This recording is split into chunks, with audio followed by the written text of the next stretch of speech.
There will be 2 lectures on machine translation and 1 tutorial. I'm still not totally sure what the tutorial should be focused on, and there will be 1 homework. So the tutorial could be like devoted to the to some help with the homework, but we could also try looking at some machine translation outputs. In general, machine translation systems these days are too heavy to get something trained within 1.5 hours. So that's why I'm reluctant to like demo machine translation systems, training of them during the tutorial session. But that's going to happen next week, and there is also a little bit of risk that the lectures will overflow to the time devoted to the tutorial. So that's why well, I'll see what actually is going to happen. The lectures are unfortunately too packed. I was trying to remove content, but machine translation is such an intriguing field and task that I don't know what to cut. So here is the overview. We'll start by illustrating why machine translation is difficult, and we'll definitely have to talk about machine translation evaluation, and we'll also get to the evaluation next week when we'll briefly talk about like reaching human parity with the hip terms, or discussing whether machine translation, the neural one, has reached the level of human translation quality. But that will be next week. This week it will be the more basic approaches to machine translation evaluation. Then I will give you an outline what types of machine translation systems have been developed in the past, and we'll work more closely on the prerequisites, which are document, sentence, and then especially a word alignment, which is the basic step for the classical statistical machine translation. And still within today, I'll talk about the state-of-the-art before neural machine translation, and that was the phrase-based systems. And the phrase-based systems are still relevant if you want to have better control of what the system is doing. So this all is sequence to sequence translation. So you get a sequence of words as the input, and you get the sequence of words as the output. And if you want to have more control of what is possible, what the system can do with this sequence, then phrase-based option can be relevant for you as a tool in other research topics. And also the pre-processing steps in phrase-based MT are relevant for any multilingual analysis, if you wish. But the phrase-based MT also nicely illustrates the 2 strong assumptions in some way. So after the phrase-based MT today, we'll move on to neural machine translation next week, and there the sequence to sequence go wild by themselves. They learn some representations, and they produce much better outputs. And I hope there will be some times for discussing the role of linguistic features in machine translation. Yeah, okay. If you have any question, please stop me now. Just like unmute yourself and interrupt, because otherwise I'll just run my talking engine and I'll flood you with words, and it's easily to fall asleep, and I don't see your faces. So there is a big risk that I won't notice, and I'll keep talking. And actually, I could even be talking to a dead connection because I won't notice either. Yeah, so as I said, there is too much content in these 2 lectures, and we are only glossing over some of the topics. So if you wanted to learn more, then definitely join my class on machine translation or statistical machine translation next year. The class is just ending, and it's available. Also, the lectures are available now online because we have recorded them. But it would be more fun to enroll next year. And if you want some short illustrations of the key concepts before neural MT came, then MT Talks is the video summary for you. So this is what you may want to watch as well. This is just 14 short videos, and the only drawback is that there is no neurons in there. I wrote a book about this in Czech, again, before Neural MT came, and Philip Ken has his Bible on statistical machine translation, which has some slides along with that, and it also has a chapter on neural machine translation. So there is an update to this. Okay, so now the first topic today, why is machine translation difficult? I'll illustrate the ambiguity of words and phrases, the difficulty of choosing the right target word form, and then the obvious things such as the negation or pronouns and coordination and apposition and word order. And I'll also mention the space of possible translations. So if I asked you at the beginning why machine translation or why translation is hard, you would say, well, we have to learn idioms. For machines, learning something, memorizing something is actually very easy. So yes, idioms can be tricky if they're ambiguous, but regular words are actually harder. So if you take the input sentence, the plant is next to the bank, then you don't know whether this is a power plant and whether the bank is the money institution or the river embankment. So there is actually 4 possible ways of translating this into languages which do make distinction between power plant and plant as a flower, and bank as the institution, and bank as the embankment. The ambiguity can be also syntactic and not just lexical. So the syntactic ambiguity is illustrated in this sentence: he is a big data scientist. So is he a scientist working on big data, or is he a data scientist who is big himself? With the dependency syntax, the question is whether the rusty or velvety depends on the code or the rec in the sentence. Put it on the rusty code rec or put it on the velvety code rec. So in order to disambiguate this sentence from the syntactic point of view, so to draw the proper dependencies syntactic tree, you have to know that it's normally recs that get rusty and codes that are velvety and not vice versa. So here I'm relying on some of the basic concepts, and I hope that you have had some parsing or some tree banking lectures in earlier in the semester. So if you are lost with these terms, then yes, please unmute yourself and shout. If you are Czech, a nice example of this ambiguity is this spal celou Petkevičovu přednášku. The word spal is ambiguous. It can either mean that he has slept through the whole lecture, or that he is that you should burn the whole printed lecture. So take the book, take the slides and burn them. And this ženu holí stroj, that's a very famous sentence by the former head of the Czech Language Institute. And this sentence has 3 words, but it has at least 5 different syntactic analyses. And as your homework, please go and find all of them. So obviously each of these analyses, the syntactic analysis, has a different meaning, and it would be impossible to translate this sentence into any other language to preserve the ambiguity. So in machine translation, you do not have to resolve the ambiguity if you can preserve it.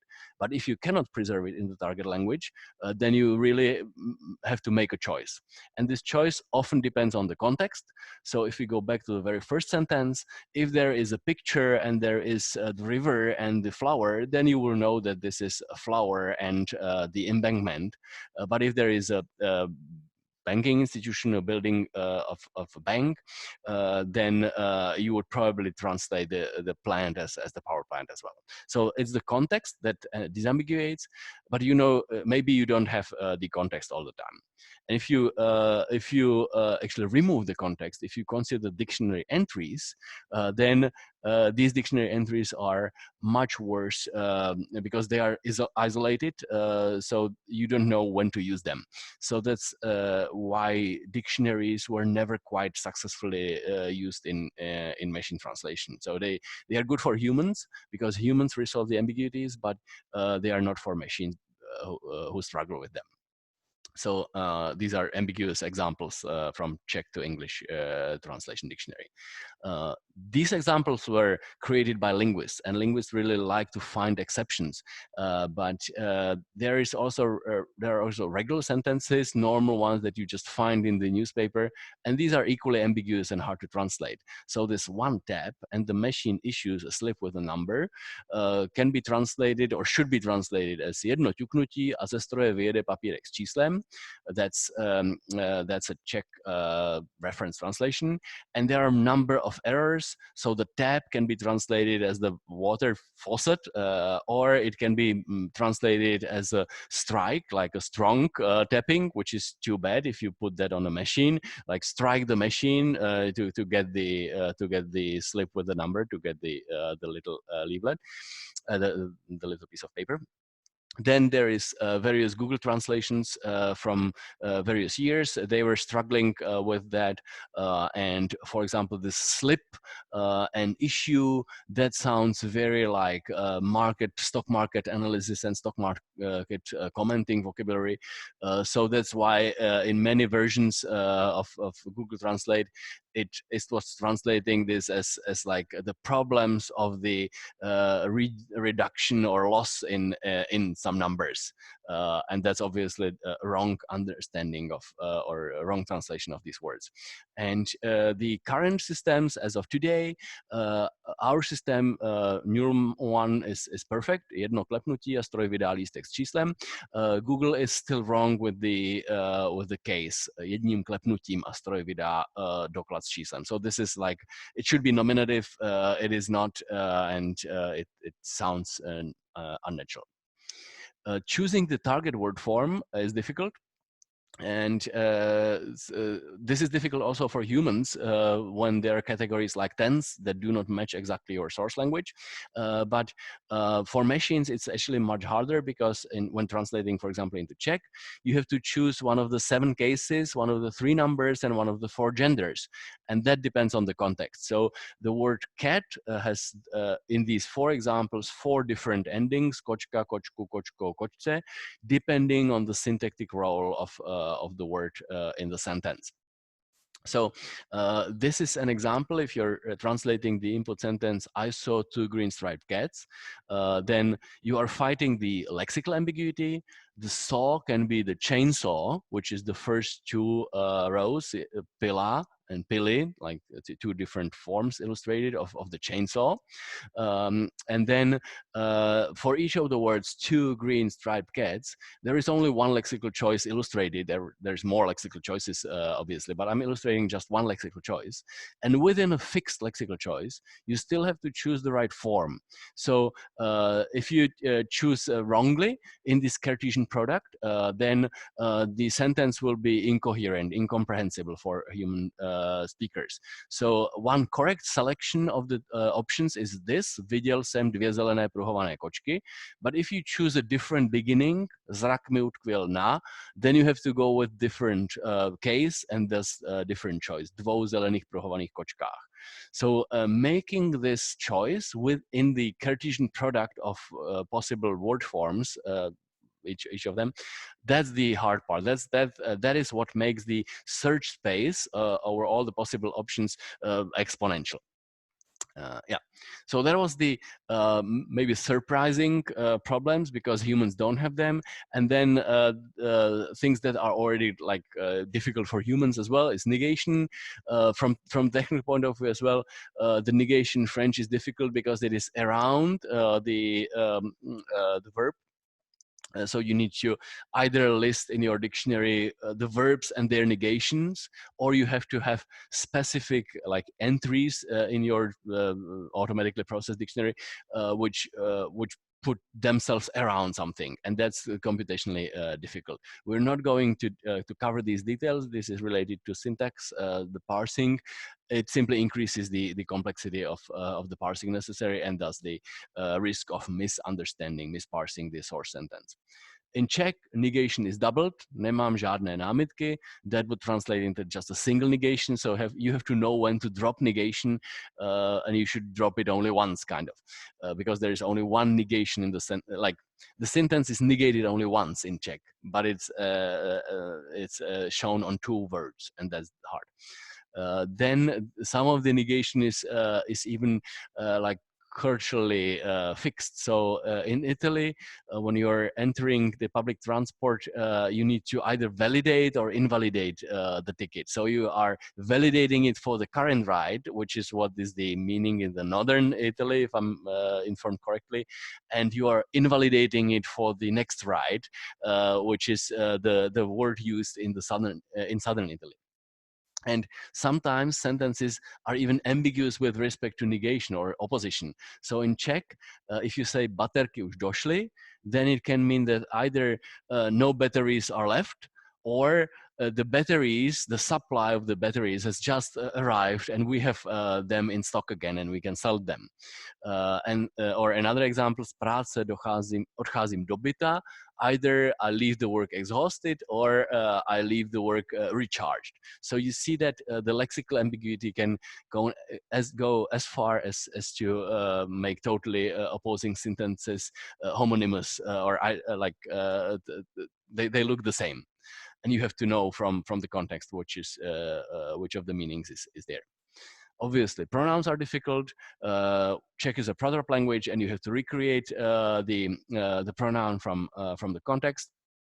The gender has to match across sentences. So the same English sentence, it was red, sometimes has to be translated as byla černá and sometimes as bylo černé, depending on what the it refers to and what was the translation of it in the source, in the previous sentence in the target language. Yeah, there is also Czech agreement with the subject. So we have this horrible pronoun svůj that even humans cannot properly use often. So svůj refers to the subject, and you have to know what is the subject in order to use this pronoun properly. Using the the default your or mine is wrong. You should use svůj if I'm in the subject. Coordination, apposition, word order, this is all kind of syntactic ambiguity. Where are the brackets? Which sequences or subsequences of words form together constituents that should be translated as one step. So this both, that's a word which has a scope in the sentence, and if you have this input sentence, we have both countries inside and outside the Eurozone, you have to know that countries cannot be both inside and outside of the Eurozone. So you have to translate it that there are countries which are within Eurozone and there are countries which are outside Eurozone. You cannot say we have countries both inside and outside the Eurozone. So it's in English, I was not able to word it in a clear way. It remained ambiguous, but in Czech, the Czech translation was wrong in this respect. Word order, there's factor of word permutations possible, and languages like Czech really make use of many permutations because the heavy the rich vocabulary of possible word endings allows us to reconstruct the syntactic structure based on the endings, and we can thus shuffle the word order to express the information structure. Yeah, so I've illustrated why it's difficult to come up with the correct translation, but here's another example, and that illustrates how difficult or how large is the possible space of good translations. So how many good translations would you expect that this sentence has? And even though he's a political veteran, the Kancel Karel Březina responded similarly. So, just check whether you are still here. Please, everybody, unmute yourself and say an estimate. How many correct translations are there for this sentence? So, and go alphabetically. So, Maria? Just thinking, definitely more than one. Yeah.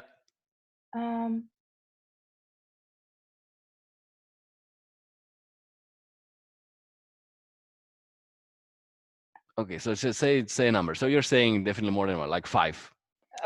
It's just hard because I'm trying to estimate, because I don't know how many it would be for Czech. So I'm trying to think maybe for Russian or Ukrainian, but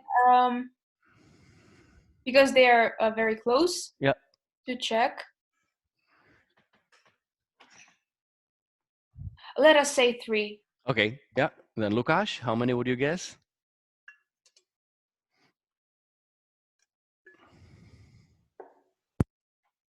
Some as one possibility when we have one different word in the sentence, or yeah. So it's like string comparison. So any change in the string counts as a new translation, but it has to be an acceptable one. Yeah, well, then there is a lot of words, so I guess it could be hundreds. Yeah. Okay, hundreds. Thank you. And Katerina? I guess about 10. 10, yeah, great. So it worked well. So here are some samples of 71,000 correct translations. And the reason is that, well, obviously there are the slight changes, but for every single word, there is at least one synonym, I would say, and then multiplies. And then the synonym, for example, is Karel Březina. That could be translated as K Březina, which is something what the translators can easily do. And you can even omit, if you know in the context that Karel is known, you can even say just Radní Březina, and then you can shuffle parts of the sentence, and that also multiplies. So these 71,000 correct translations were created by 2 annotators. So each of them produced like 35,000, and the overlap was something like 1,000 at most. And if we added a third annotator, that would again be like 30,000, and the overlap would still be pretty pretty low. So this is the lower bound. If you are Czech, so for the Czech speakers, I'll read some of those. A ačkoliv ho lze považovat za politického veterána, radní Březina reagoval obdobně, a radníka Březina obdobně odpověděl, jakkoliv je politický veterán. Byť ho lze označit za politického veterána, Karel Březina reagoval podobně. So as you see there, the space of possible translations is immense. And equally immense is the space of wrong translations. And these two spaces are just too entangled. So if you forget one of the commas here, like in the punctuation symbol, then you are actually making a wrong translation. There is an error in the translation. So the wrong translations are mixed among the good translations, and superficially the wrong ones are very often much more similar to the correct ones than the correct ones are similar to each other. So this is why machine translation is so hard. If you imagine this immense space, this is not just one example. There is there is a paper from 2012 which does this for Chinese and Arabic to English translation, and then we have modified the way of creating these algorithms for dependency trees, so for morphological rich languages, and we have 50 sentences, and they regularly have several dozens of thousands of translations. So this is the hard part. Okay, so that's the complexity of the task. So now, how do we evaluate whether we are happy with the translation? And it's good to start with the evaluation, because you need to be able to check your progress. In the history, already in 1972, there was some evaluation of Sistran back then, Russian into English, and the same outputs were judged by teachers of language, and these gave D-, so 1 out of 5 points. So there was a horrible output according to these like language English speakers and teachers. And then it got 4.5 out of 5, so A+, for usability, as evaluated by nuclear physicists, because nuclear physicists knew the subject. They couldn't read Cyrillic, and with machine translation, the terms were just maybe transliterated. So now the formulas in the paper suddenly made sense because they were complemented with sensible words. So the same outputs can be very useful and very bad at the same time. So that's something to keep in mind all the time. That's why evaluation is like difficult, and evaluation is important because it drives research. So for a number of years, BLEU score, which we'll discuss shortly, was the most heavily used evaluation method. And it, by the way, led to focus on phrase-based machine translation, because it was promoting the aspects that phrase-based machine translation captured in the like in the translations, and it ignored some things like overall sentence coherence, and that's why it became so difficult to like put it back to make sure that the sentence overall has a good meaning. Yeah, so other metrics can similarly change the community focus. And now something like that should happen in the area of document level translation, so not translating individual sentences. So that goes that moves me to this specification of what is the task of machine translation for us. Up until a few years ago, I was saying that we are translating individual sentences and we are ignoring larger context. And that was because it was difficult enough to translate individual sentences. Now individual sentences are translated very well, but they together do not form a coherent document. So now we need to come up with metrics that are checking the overall coherence, syntactic and lexical of the document, and that will steer the research into methods which like have better access of the context. So this simplification of using or focusing on individual sentences is no longer true. But what is still true is we don't have any writer's ambition. We prefer literary translation, and we don't attempt to make any cultural handling of differences, but that is also slightly changing. So what would people now like to have would be neural machine translation systems which would have knobs, and in these, with these knobs you would say, okay, and I want this translation to be polite or less polite, and the system should automatically change many aspects of the output, word order, choice, lexical choice, the use of pronouns, and things like that. The expected output quality can be in very gross levels distinguished between worth reading, worth editing, and worth publishing without any editing. And current neural machine translation systems are between 2 and 3. But again, this level 2, worth editing, is something which is a different objective than worth reading, because if you have a sentence which drops negation, it is fairly easy to fix it. In terms of number of keystrokes needed to fix it. It's difficult to notice that the negation was dropped. And it is definitely very dangerous for reading, because the sentence looks fluent and the negation is not there. So you think the translation was correct, but it was actually not. So this these levels are also not very like safe. You always have to like carefully think what you want, what you are optimizing, what is what saves money in your application. That's essentially it. Yeah. So for MT evaluation is a discipline as large as machine translation itself. Some people say that it is not worth the time spent on that. If you invest your time into improving machine translation, you're actually doing better, because in order to evaluate, you have to know what the sentence means, and that already implies that you know how to translate it in some way. But still, in order to check progress, you need to evaluate your system output. So I very roughly distinguish black box style evaluation, where you are just looking at the outputs and you are checking whether you are happy with the outputs. Some gray box style, where you are kind of analyzing what errors were there, and the glass box, which is very heavily system dependent. You're checking whether this particular aspect is handled well by the system, or if the system has multiple components, you're checking whether that component worked well. And for the black box evaluation, I'll go over some of these just to illustrate that, again, you have to decide what is important, what like saves money in your application.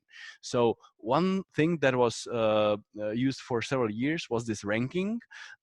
You got the input sentence, können die USA ihre Besitzung aufrechterhalten, wenn sie and so on. So some long sentence. You even got the reference translation. Can the US sustain its occupation if it cannot provide food, health, and so on? And you got 5 system outputs. There were actually more systems competing in this evaluation. So this was like a subset of the systems, and on the next screen you would get another subset of the systems, and these multiple system outputs were shown to save your reading time, so that you would read the source only once and assign 5 scores.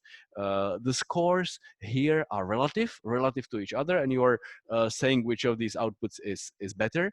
The scores can also be absolute, where it will take you a little while to like adjust your measures, but then you will become, every annotator will become kind of stable, and they will know what score they should put there in. So this other style is called direct assessment. I do not have a slide on that, but that's what we use today.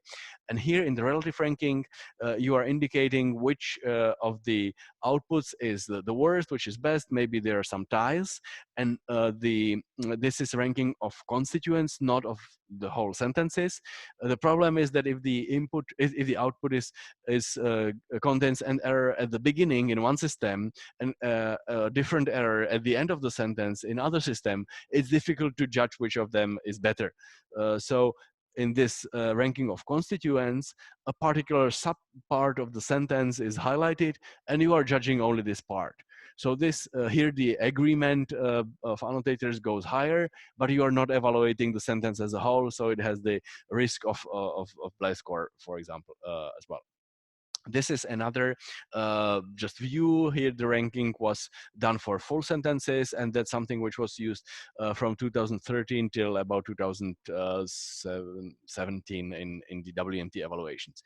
And if you are interested in human processing of text, then I would like to invite anybody to look at the eye tracker recordings. So this is what a particular annotator was doing with this sentence, how his eyes moved, and whether he was doing pairwise comparisons before doing the judgments, whether the rankings are pairwise or not.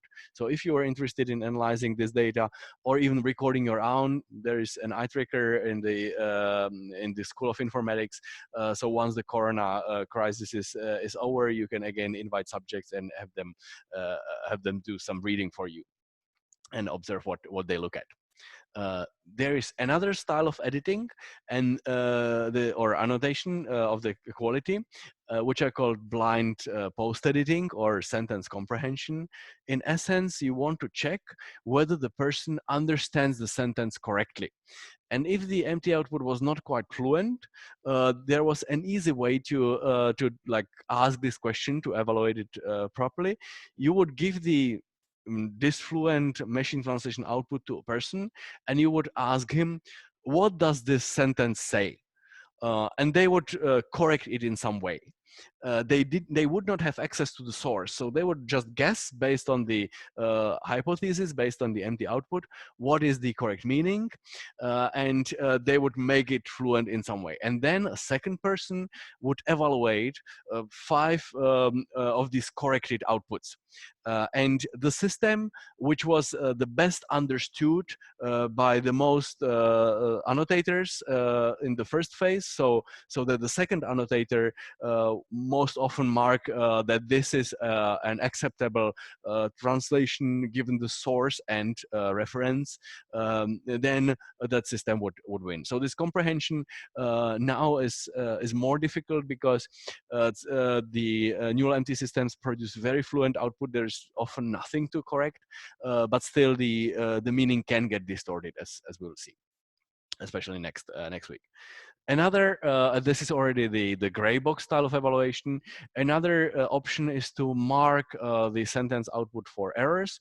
There is this hierarchy originally by David Willer, but then there is also this MQM, multidimensional quality metrics, and DQF, which is something from the translation industry. So a very complex hierarchy of errors in the empty output. And what you do is you label your empty outputs with that. So in the sentence, perhaps there are better times ahead. There were 4 possible empty outputs, and some of those have translated this there in the there are into Czech, but that's inappropriate because there is only like the syntactic word, so to say. In English it should not appear in Czech. Then some of them translated, so there was an extra word, an error. Some of them translated this times as the multiplication. Some of them, that's wrong disambiguation. Some of them used wrong word form or missed some of the content. So this is the error types. And I'm showing this type of analysis to highlight that the comparison of these different evaluations can be often enlightening. It can tell you a lot about the empty system. So in 2009, my machine translation system scored best according to the automatic scoring, which we'll discuss in a second. So I was looking forward to the manual evaluation. I thought, okay, great, yeah, I'll nearly win. I was actually the 3rd in the evaluation. And the system, the rule-based system from English into Czech back then, which was still on the market. Now it's gone, obviously. But the rule-based system, which was almost the last in the automatic evaluation, was actually the first one according to manual scoring. And I was wondering why this is the case. And the labeling of errors revealed that my system had made the fewest errors in guessing the lexical choices. And that's different. So the commercial system very often mistranslated this times as the multiplication instead of the timing, and so it made many possible errors of word choice. My system did not do it, but the commercial system dropped the fewest content words, and my system was dropping 4 times or 5 times as many content words. So the automatic metric allowed the system to, whenever it was not sure, to drop the word. And it was not like observed, the metric did not notice that many content words got dropped. And when humans evaluated these sentences, they said, oh, this commercial system, they didn't know which system is which, but the output of that. The output of the commercial system, that's not very fluent, the words are badly chosen, but at least the content is not lost. So that's why I lost. So yeah, so this is an illustration why using various types of evaluation measures helps you to understand what is going on and what should you improve in your system.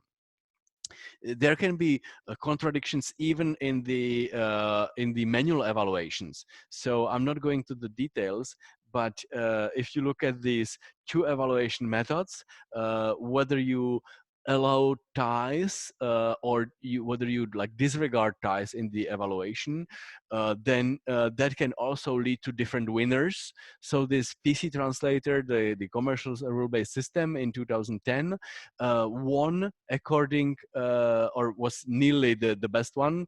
It definitely scored well than Google Translate. If the under the manual evaluation, ties were disregarded, but if ties were also giving credit, then Google and my system got more points. So this is based on the very same human judgments. So there was even a flaw in the way, or flaw or ambiguity in the way the judgments were then converted into scores. So this is there can be such side effects. The reason for this difference was that there were multiple systems which are similar in nature, and when they all got the translation better, all of them tied for the good translations, while PC Translator was different. So on the sentences when it differed, it won. But on the sentences where like it was not better, the other systems got points because they were similar to each other. So that is something which also can happen, and only after several years of such processing and manual labor, you will spot these subtle flaws. The acceptable edits, yeah, again, that so simply different ways of evaluation. This is the blind post editing. Different style of evaluation lead to different results. This quiz-based evaluation was something which I didn't talk about today. It's checking whether the empty system output is good for the purpose. So whether you can answer some question correctly. And it turned out that the system which performed very worst in the other setups, our deep syntactic system, tectogrammatical layer under the hood, best preserved the important things for question answering. So different uses of may ask for different systems. So there are multiple problems with manual evaluation. It is expensive, it is subjective, it is not quite consistent across people, and it's not quite consistent if you ask the same person several times. But the worst problem is that it is not reproducible, because if you have read the sentence before, it will be much easier for you to like read it again, and you will be biased when scoring the possible translations. So for the regular development, you actually need to have something which is reproducible. You must not rely on this subjective human judgments. And I've already mentioned that the experiment design is critical, because you can accidentally evaluate different things that are important for your task. The black box style is critical or important for your users. They want just to choose the best system, or the sponsors, they want to sponsor the best performing system. The glass box or gray box evaluation is important for developers. You need to know what to fix. So let's move on to automatic evaluation. And there, the standard is to compare the empty outputs to some reference translation. And I've already said that there are hundreds of thousands of equally correct translations, and you often have just one.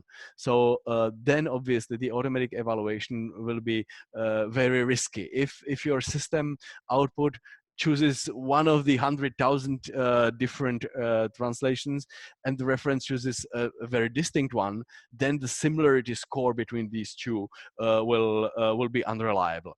So that's why the automatic metrics are very bad for comparing systems of different types. But they are good for checking progress, because they are fast and cheap, and they are deterministic and replicable. You can run the same evaluation over the same set many times, and it is so fast that you can even run automatic model optimization for these measures. And that's why the metrics are so important, because they steer not only the research as a whole, not that the community of MT researchers work on topics relevant for a particular evaluation measure, but also they really optimize the system towards making the fewest error in the particular thing that the metric evaluates. So of the many, there is really many evaluation methods, and every year there is a competition in evaluating translation quality. So new measures come up every year. The one which is very old and still heavily used is the BLEU score, and that's a geometric mean of n-gram precisions. Essentially, you have one or more reference translations, and you are checking which n-grams of the candidate translation are confirmed by the hypothesis. So that's the precision aspect. You are walking along the empty output, and you are checking whatever the empty output has produced. Is it licensed? Is it expected by the references? And here you see 4 possible candidates. The phrase-based translation by the Moses system, we'll talk about phrase-based MT in a second, that has a great match with the reference.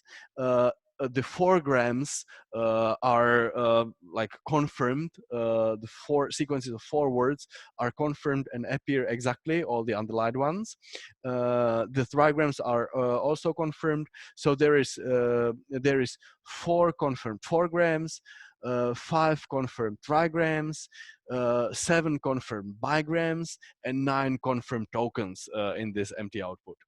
compared to the rule-based commercial empty system, there was no common 4-gram, so no confirmed 4-gram, no confirmed trigram, only 2 bigrams, and one of the bigrams is zákonod arcidofai, and the other bigram was nech and full stop at the end of the sentence, and then only 7 confirmed tokens. And the wording was different, so that's why the system scored so low in the BLEU score, but still the translation itself was okay content-wise. So that's why the BLEU score, as any other automatic empty evaluation, is very risky to compare systems of different nature. Moses, as we will see, operates by putting together short sequences of words. So these are exactly the 4-grams that appear in the reference then, and that's why Moses produced many good 4-grams. So you collect these confirmed n-grams. You could weight these precisions, but like normally equal weights are used. And then there is one important aspect, and that's the brevity penalty. And we'll talk about the brevity penalty in a second. So the one obvious thing is that you don't want to give credit for the repeated n-gram. So if an empty system was producing only the reliable words like the in English, then you cannot give credits to all these the words because only 2 of them appeared in the reference translation, and so that's like avoid overshooting or getting too many points for the precision. But there is also another way in which the metric could be gamed, or in which you could cheat. You could produce only the reliable words and not more. So if your candidate translation was the and full stop, then 3 out of 3 unigrams would be confirmed. So if the BLEU score was set to look at unigrams only, then this would get 100% of precision. But that is obviously too bad. So the normal style of evaluation, like F-score, mixes the precision and recall. And in BLEU score, the only element that makes sure that the recall is reasonable is checking the length. So the recall, whether the system has translated all the input words, is not checked in any other way than by checking whether the output is not shorter than the reference. And if the output is shorter than the reference, then let's decrease the score. And let's decrease it actually exponentially strongly. So if the output is very short, then the score will be decreased very much. And if the output is just 1 word short, it's not that that big of a loss of the score. So the standard dichotomy, the precision and recall in BLEU score, are captured by the precision of n-grams and the brevity penalty for recall, which is very rough approximation, but on average it kind of works. As already mentioned, the BLEU scores do not always correlate with humans. So if the systems are phrase-based, yes, they do correlate with that. The harder the BLEU score, the better the translation. But if the systems are of a different nature, such as the rule-based PC translator, then they don't really score well. There is a technical problem of BLEU score. The scores are not comparable as soon as you operate across, as soon as you compare different languages. So the BLEU scores will mean totally different things. If you use different test sets, again, the BLEU scores will not be comparable. If you have a different number of reference translations, that will also lead to like very different BLEU scores, even for the same systems. And if you have different implementations of the same evaluation tool, that can also lead to different scores. So for meaningful comparison, never trust the numbers in the papers. Always obtain outputs by the empty systems and measure the scores yourself. And that will only give you a reliable estimate of what is good and what is bad. And there are fundamental problems of BLEU score. It is overly sensitive to token forms and sequences. So if you change the particular case, then suddenly the tokens do not match anymore and you are not getting the credit. So if some systems use the case choices as the reference expects, they will get higher BLEU scores. If the systems depart more from the training data but still produce good translations, they will score lower. And one way to resolve this is to use coarser units, so lemmas instead of word forms, or another option is to use many more references, not just one, because in these many more references, the various reorderings will appear and they will become licensed, and the various word forms will appear and they will also become licensed. So that was for the evaluation, and now let's move to the other topic today, and that's the approaches to machine translation. This is the very famous machine translation triangle, or the triangle by Professor Wokwa from Grenoble, and it illustrates that the input sentence can be first analyzed in some way up to the ideal interlingua. No one really believes in interlingua these days because it would have to capture all the meaning distinctions that are present across all the languages. So all the 16 types of snow should have a particular symbol in that interlingua language to cover for the Inuit language. And that's not reachable. We don't believe in that anymore, but we can go to some deep syntactic layer, and there the picture illustrates that the transfer from the source language to the target language should be easier.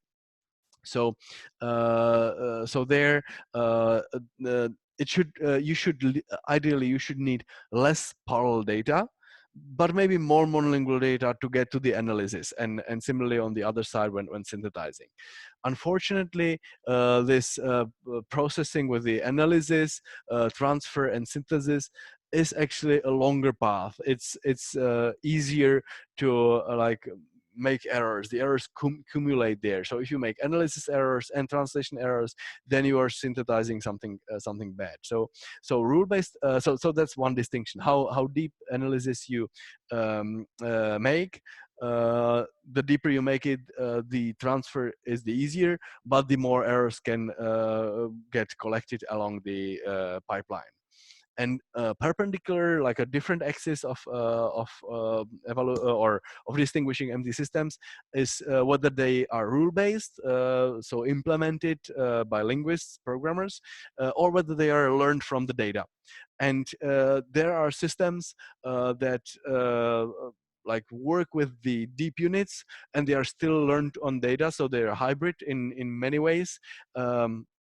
That's what the state of the art was before neural empty came, and now with neural empty you feed in the input sequence of words and you get the output sequence of words, and some representations are created as needed by the deep learning network, and we'll discuss that next week. So here is an overview of the approach that has been the state of the art before neural empty, and it's the so-called phrase-based approach. And here you have the translation dictionary, or dictionary of phrase translations.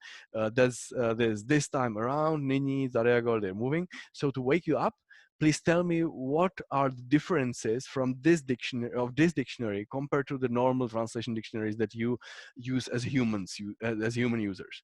So again, whoever sees a difference, please unmute yourself and say what are the differences of this translation dictionary and the normal ones.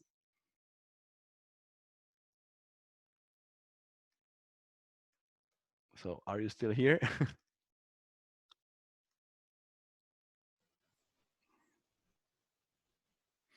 Yep. So it was good for me to make the check. Lukasz is here. Yeah, that's good. Then you even unmuted yourself, right? I'm also here. Yeah. Okay. Great. So, what differences do you see? And we have one more person. Great. Sorry, my microphone was switched off. Yeah. Sorry. Yeah. I just said that the dictionary, the usual dictionary, has only words in it, and here we have phrases. Yeah. So multi-word units, right? Great. And another difference? Sometimes I think sometimes there are multi-word units, but they are not in the needed form. Yes, exactly. So this is exactly the two differences, and the fact that the automatically extracted and automatically used dictionary contains all the word forms, that is what makes phrase-based empty language agnostic. So whatever is in your data, all the forms, that the system will be able to produce. So all the language knowledge is like just stored explicitly enumerated in the data. And that is one of the reasons behind the success of phrase-based empty, because all you needed to provide was a parallel corpus that contained examples of translations, and the system immediately could use all the word forms that appear there, and the grammatical knowledge was again like explicitly illustrated and captured within the phrases. So again, there was no need to talk about reordering because if the phrase was frequent enough, then the system would see it in the training data and it would correctly reuse that phrase. So the picture on the left-hand side is an example training pair of sentences with automatically created word alignments. And we'll talk about how to create these word alignments in a second. And then from these word alignments, you use these word alignments to extract phrases. So these are the rectangles in that picture, and you extract all the rectangles which are, so to say, consistent with the word alignment. So that forces you to extract multi-word units that are needed for this sentence. And in phrase-based empty, you choose such a segmentation of the input string and such phrase replacements according to this phrase table or phrase dictionary, that the output is then a coherent string, and you are checking the coherence only with a standard trigram language model, or then later on also some neural language model, but a plain language model. So I think, or I hope that you have discussed language models, and I'm skipping them in this lecture. But let's talk about the data preparation now. So how do we get to these word aligned sentence pairs? So you first need to get the texts. So you mine the web. Given two languages, you will find parallel texts, and there are many tools. If you have a web page that is multilingual, you can just run bytexter on that web page. It will download everything. It will find pairs based on URL similarity and maybe other heuristics, and then it will check which of these documents are really translations of each other, to what extent they can be aligned to each other. So that is the way of obtaining two heaps of texts, where within these heaps of text there are documents that match. Then there is the task of aligning documents, and there is again multiple tools for that. So the ParCrawl European project is doing that from Common Crawl. They are extracting all the documents from Common Crawl, and they are extracting document pairs and checking whether they are translations of each other.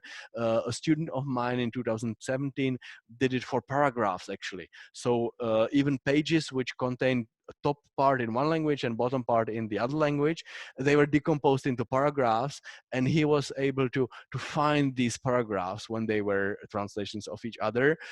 Unfortunately, the gains, the harvest was low. So from 35 terabytes of ParCrawl, he obtained only like 120,000 parallel sentences, and that the reason was that there was many non-translated documents, but also the reason was that many websites which are parallel are only sampled in the Common Crawl. So there is only a few pages from a server, from a site, and these few pages are not selected in parallel. So there is very often the situation that like different example pages are chosen, and you would have to recrawl these pages, these websites, and then like align them again. which is what we did for the collection of the Cheng corpus. So then you have two documents, which are, or two paragraphs, which are translations of each other, and you align sentences. The classical algorithm is Gale and Church, which is based only on sentence length. The standard tool to implement this is the Honeyline tool. You just download, compile it, and it runs and performs pretty well. And if you want this illustrated, there is the empty talk number 7 on this. And now let's move on to the alignment of words. Here the goal is to align tokens into languages. There is again a state-of-the-art tool, and it's fully unsupervised. Only sentence parallel text are needed. Word alignments are modeled as a function, which means that for one source token, you are getting the target token and only one target token. So this alignment is only one to many, or actually many to one, because more source tokens can go to the same target token, but not vice versa. So this is actually used twice in both directions. And the Giza implements a cascade of models, which are gradually refining the alignment probability. And the first one is called IBM Model 1. It's just the lexical probabilities that this word is translated as this word, regardless the position of the sentence. Then in there were further models in this sequence of IBM models. The IBM number 3 added fertility, so one word could be translated into more target words, and the HMM model, or the IBM number 4, added relative reordering. So only in this IBM model 4, the system, the alignment system would know that the first occurrence of the word is likely to be aligned to the first occurrence of word, and so on. So we're not going to discuss the IBM 3 and 4, just IBM 1. These models were actually the previous state-of-the-art for translation itself. But with phrase-based MT, they were superseded. So the previous state-of-the-art was word-based statistical machine translation, but that had so many problems that the models then survived only for the purposes of alignment. So now we'll go over the slides by Philip Ken, which I have to download from the web, and you'll have them on the web as well. I'll show briefly the formulas for expectation and maximization, and then I'll show you that there is a slide with pseudocode, because your homework will be to implement this IBM Model 1. And if you want an illustration again, there is this link to the empty talk on that. So this is too stupid. How do I? Yeah.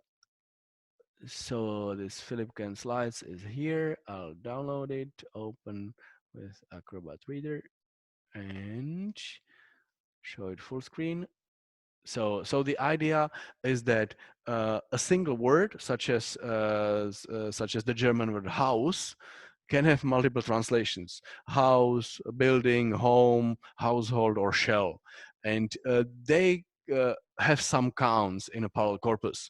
So the shell is rather rare, because snails are not often discussed in European legislation, and house is the most common thing. And we would like to know the probabilities of what the word should be translated as. And if you have this corpus, if you know the co-occurrences, you can get the probabilities. And to get the probabilities like in a more reliable way, you should base them on the fact that the word was aligned to its translation, and not just that it co-occurred in the same sentence. So the word alignment is a good step to do. And the word alignment is formally captured as a function. So you have word positions, and you are defining that the word on position 1 corresponds to word position in the other language 1, and so on. The alignment allows you to, the alignment function allows you to represent reordering. So that's very easy. It allows you to model like one to many or many to one translations, but only one of those, by aligning this multiple words to the same target side word. and you can also ignore some of the target words by not aligning anything to it, and you can also drop some of the source words by aligning them to a special symbol null. So this is like this one-to-many approach. And now here's the IBM Model 1. It's a generative model that maps the foreign and source sentences to each other. I'm not going to use talk about the formulas too much. You can read this in Philip's book or browse the slides again. But the essential idea is that we have a chicken egg problem. If we had the alignments in the corpus, we could estimate these word translation probabilities just by looking how often the word does co-occurred or was aligned to the, how often does was aligned to that, how often does was aligned to which, and so on, and how often this house was aligned to house or building or home, and so on. And if we had these probabilities, we could estimate the alignments. Given two sentences, the sentence pair, we could find the most probable word on the other side and draw the alignment link there. So this is a chicken egg problem, and the expectation maximization algorithm is a great approach to resolve this. So you initialize the model parameters, the dictionary with uniform probabilities, and you assign the probabilities to the missing data. So you create the alignments. And then you look at the alignments that you observed, and you collect the count from the alignment again, and then further on. So you iterate. You gradually like recompute the alignments based on the model, and you recompute the model based on the alignments. Here is an illustration. You have 3 sentence pairs between French and English, and you start with not knowing which words align to which. So you assume that all the alignments within each sentence pairs are equally likely. So like there is a big uncertainty whether la means the, or la means blue, or la means house. You just don't know. There is some evidence, though, that la co-occurred in all these example sentences with the, and it did not co-occur with blue, for example, all the time.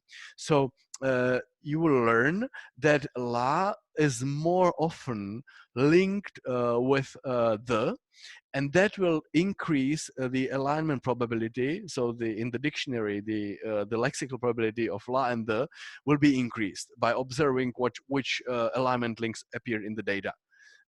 In the next iteration, these alignment links will be drawn again, but now using the probabilities from the dictionary. So they will get stronger. After a number of iterations, these alignments will get so strong that you will simply know that la corresponds to the. And by the pigeonhole principle that every word has to be aligned somewhere, the remaining words, the words that were not seen anywhere else, will be aligned to the remaining words in the target language. So this is how you will learn even the alignments for words which are not seen co-occurring with many things. So in the end, and after quite a low number of iterations, the model stabilizes and finds these alignments. So when you have the alignments, you extract the conditional probabilities, and that's it.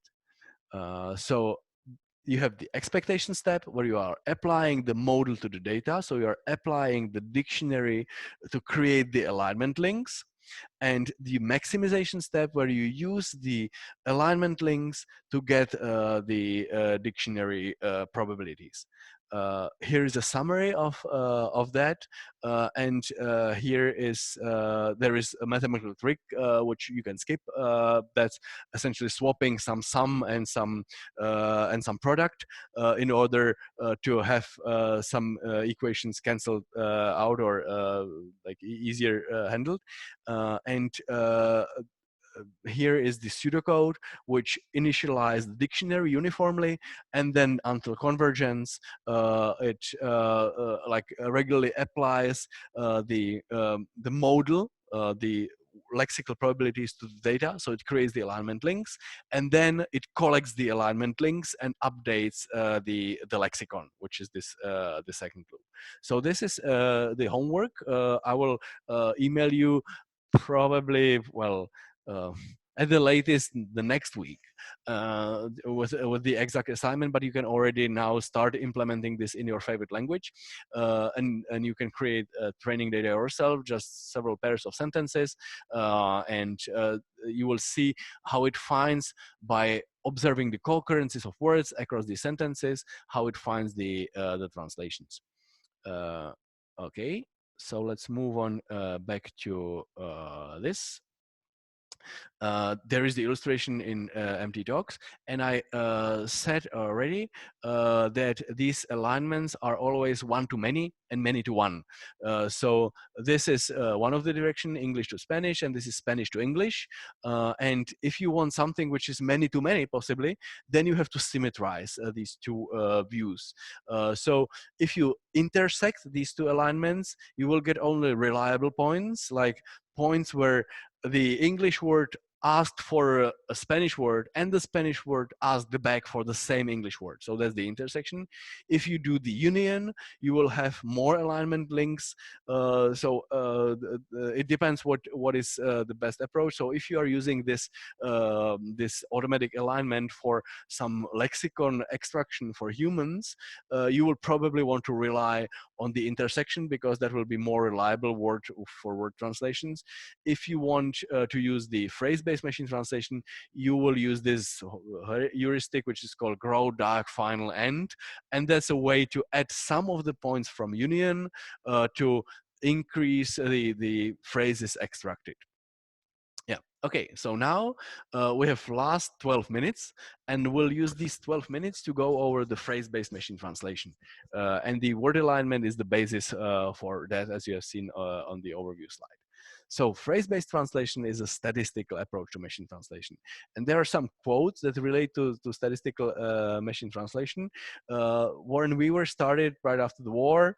He said that if there is a text in Russian, I'm going to pretend that the author of that text was actually thinking in English. And there was some noise that that happened when he was like pronouncing his English thoughts, or some code added to that. So that's what he used. He used the deciphering techniques. The idea was to strip off this code or remove the noise to get the original English thought from that now Russian-speaking person. The famous linguist Noam Chomsky said that the notion of probability of the sentence is an entirely useless one under any known interpretation of the term, and we'll see why the notion of probability of sentence is difficult sometimes. Fred Jelinek, who worked also at Eval, is said to or is claimed to have said that every time I fire a linguist, the accuracy goes up. Later he denied ever saying this sentence, but there is something to it. The reason is that linguists love exceptions, so linguists focus on creating counterexamples, while for working systems you need to cover the most frequent cases. And so if you ignore the linguistic distinctions, your model will be simpler, it will make fewer distinctions, and it will perform better on average, because it will not get lost in these exceptions. So the best way of approaching this, actually from a physicist originally from Aachen, Hermann Ney, and he said that he loved equations, or loves equations. So he said that MT is linguistic modeling and statistical decision theory. Which of these units should be best put together? Formally, in formulas, we are given a source sentence in a foreign language, so a sequence of words F1 till Fj, and a target sentence E1 till Ei, and we are searching for the most probable target sentence given the source. So we're maximizing this probability, this conditional probability of the target given the source. here is a brute force empty model that translates only the sentences listed in some translation memory. So we can define the probability as 1 if we see the sentence pair in the dictionary, and a 0 if it's not there. So again, to wake you up, are there any problems with this definition? Is it a correctly defined probability?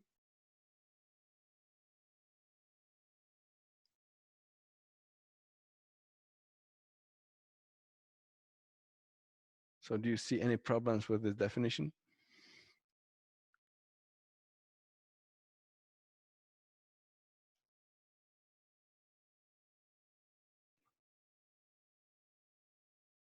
So you are given a sequence of sentence pairs, and you will say that the target sentence, well, whatever it is, how are you?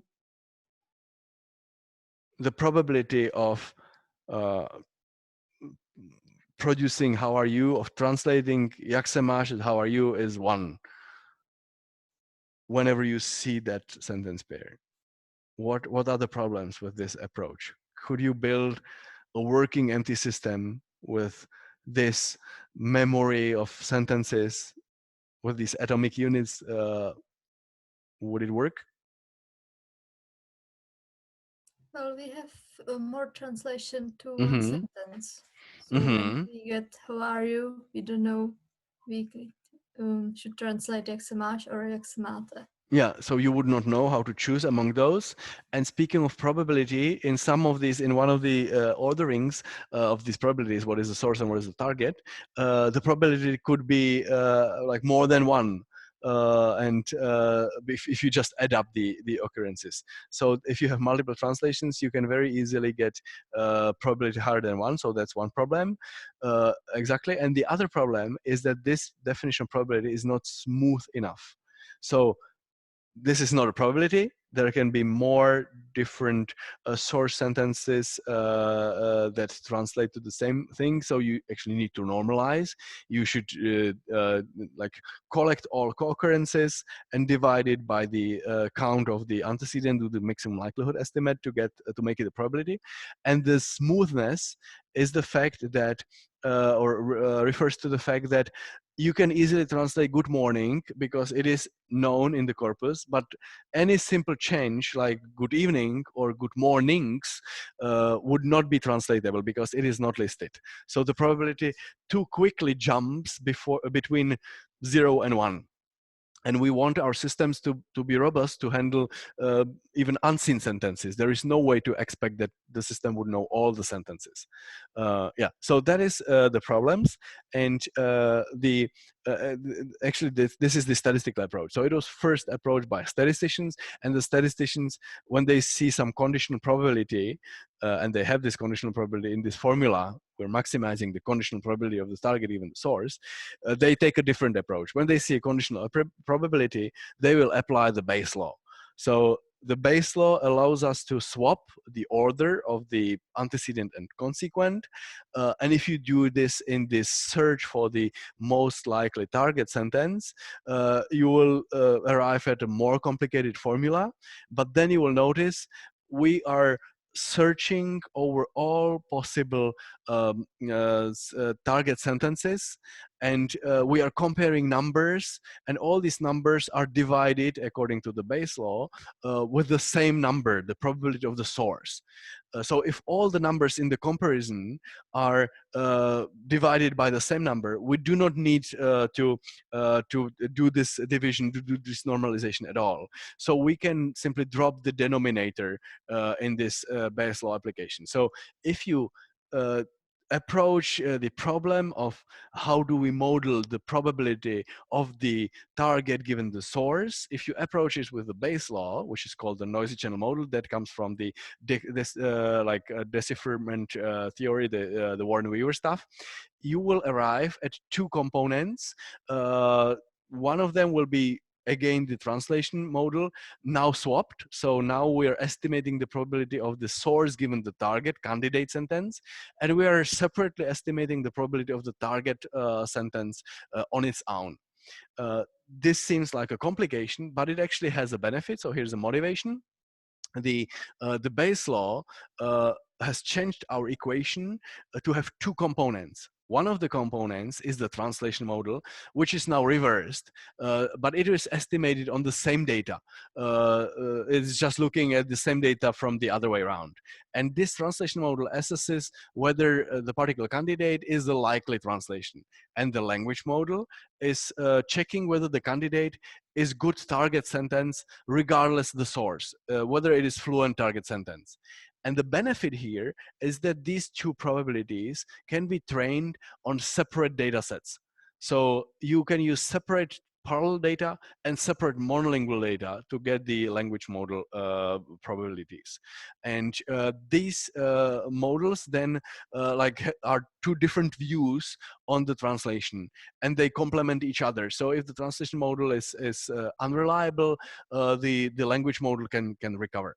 So without equations, the state of the art in phrase-based or before neurons, and even with them in some way, was to use parallel text to get the translation model, to use monolingual text to get the language model, and to do the global search over all the possible translations. I've said that you have these two components, and actually Franz Och has the former head of Google Translate before Neural MT came and before Och left for other business. He in his PhD thesis, he experimented with these components, and he has figured out that sometimes the parallel data is so small that it's better to put like double the weight on the language model component. And also, once he forgot to swap the order as of the antecedent and consequent as the Bayes law demands, and the performance was equally good.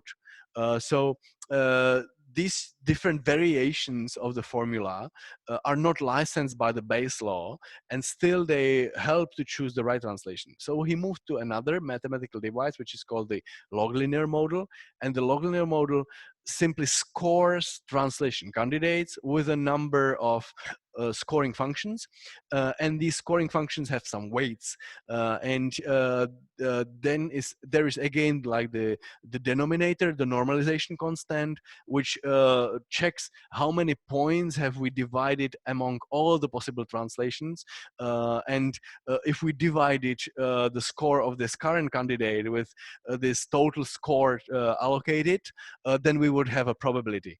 But we are again running it in the argmax. So every candidate will be divided by the same total number of tokens, total number of scores given. And for that reason, we can simply skip the denominator. So the log linear model makes the search for the most likely translation a search for a candidate which scores well according to a number of feature functions.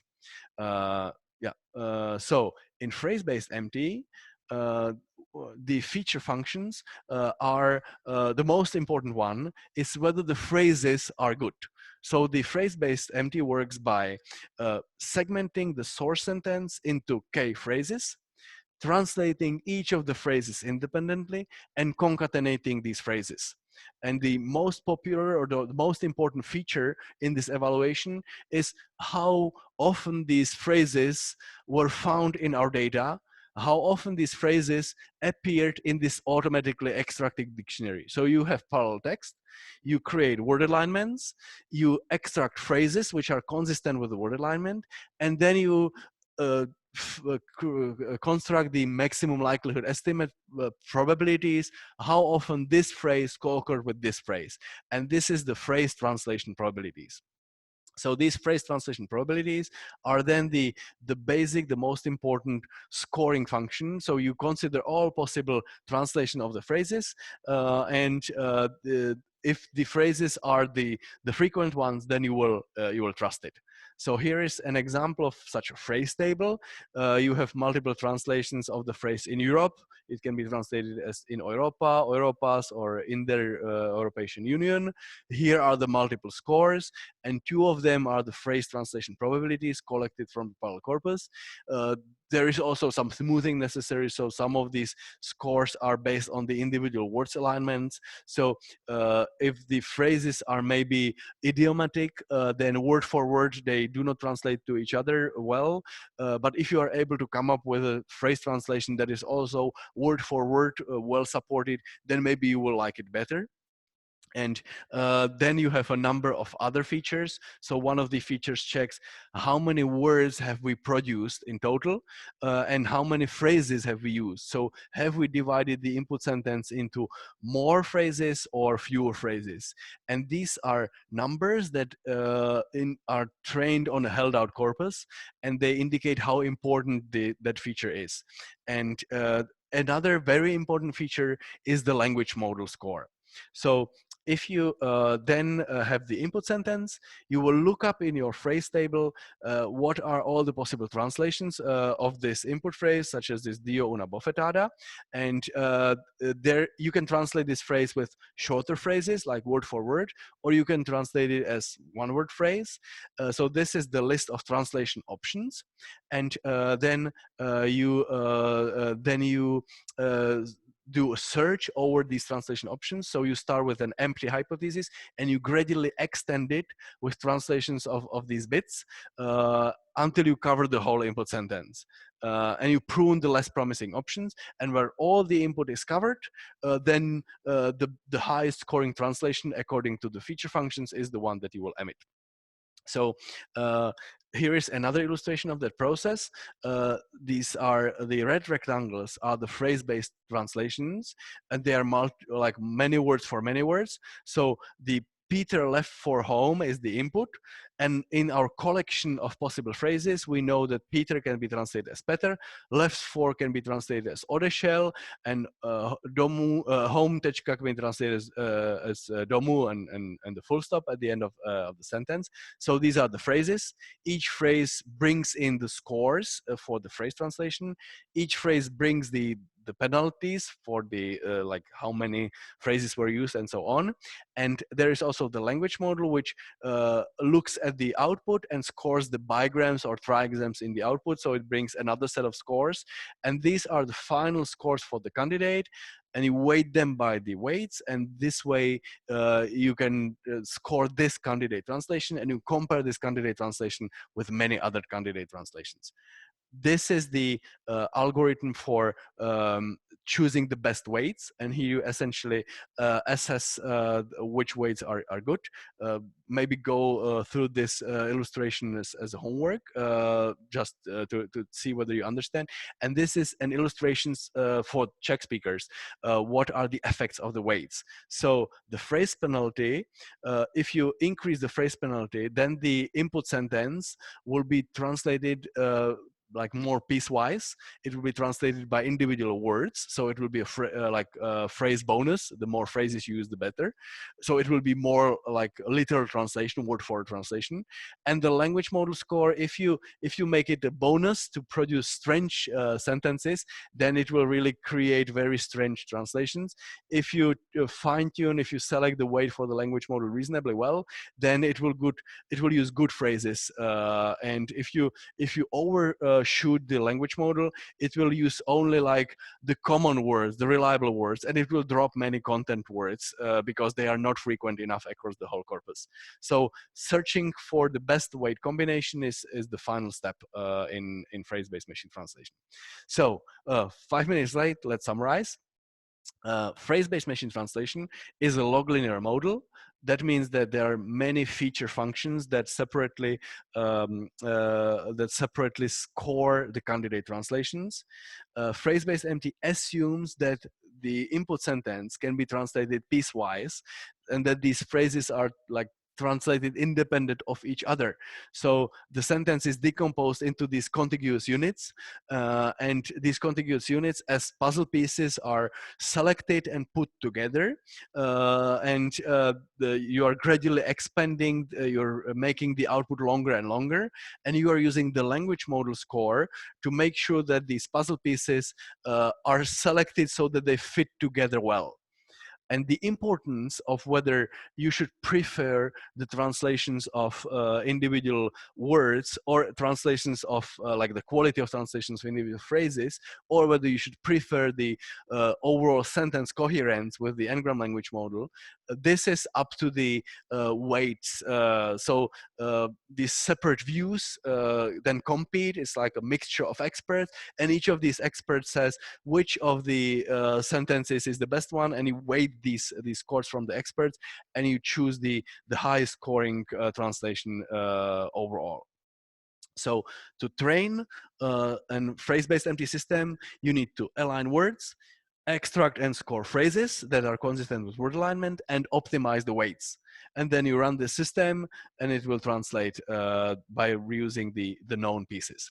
So we are now finishing the talk on the classical statistical machine translation, and we will put that into contrast with neural machine translation next week. The goal of classical statistical machine translation is to find some minimum translation units. In phrase-based empty, these are phrases, but in some syntactic approach, it would be small treelets. And these minimum translation units should be frequent across many sentence pairs, and it should be easy to work with them. So the reordering of them should not be too hard. And you are translating by decomposing input into these units, translating units independently, and finding the best combination of these units. And for this, you use the available word occurrence data. You use large monolingual data for the language model, and you use smaller parallel data for the correspondences across languages. And maybe you want to use some rich linguistic annotation, and unfortunately there will be no time in these 2 lectures to illustrate how this syntactic approach, for example, is used. Okay, so we've summarized. We've illustrated why is machine translation difficult, how to evaluate machine translation automatically and manually. We have described the most common metric, the BLEU score, and we've highlighted the technical and fundamental issues of that. We have briefly sketched on the EM algorithm, and you will learn more about the EM algorithm for the word alignment by either watching the empty talk, or by reading the slides or the chapter in Philip Ken's book, or by doing your homework.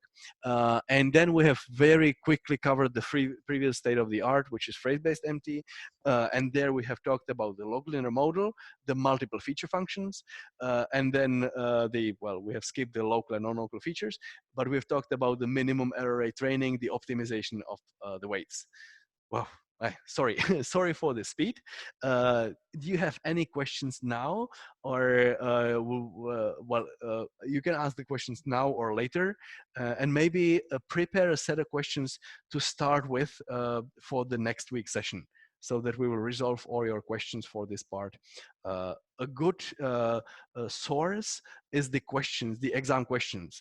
So double check the exam questions. They will be very similar this year to the previous year, and double check which questions are hard and are supposedly covered by what you have just heard, and ask what is not clear. Okay, so who has survived? Please say yes, whether you have survived till now. Indeed, we have lost some people. Yes. Yes. Yeah, okay, great. Me too. Yeah, so please prepare questions for this lecture using this Zoom. I will probably send you a link to the recording of this. You have the slides already, and you can use all the additional materials. Start working on implementing IBM Module 1 as your homework, and have the questions ready for next week. And next week we'll totally change what we are doing. We'll be talking about neural machine translation. Yeah, okay, so thank you very much for attention, and we'll be in touch, and see you next week.